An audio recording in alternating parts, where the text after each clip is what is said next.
আচ্ছা শুনো, বাড়িতে যদি এই গরমে গেস্ট আসে তাকে চা বা কফি অফার না করে এই শরবতটা বানিয়ে দিও, দেখবে তোমাকে চট করে ভুলতেই পারবে না।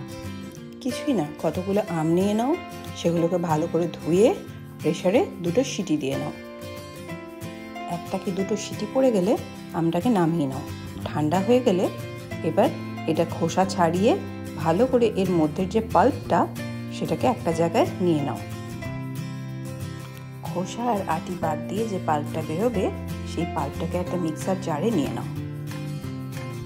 ও হ্যাঁ, ভিডিও ভালো লাগলে লাইক, শেয়ার আর সাবস্ক্রাইব বা ফলো করতে ভুলো না যেন।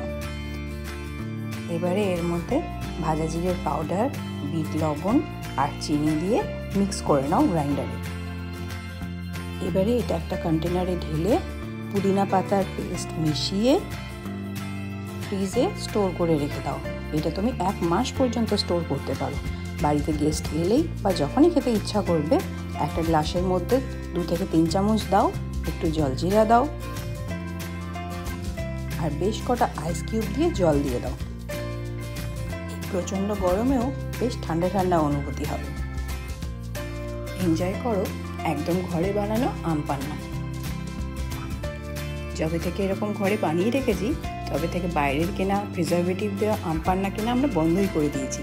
আমাদের ঘরে প্রায় এটাই করা হয়।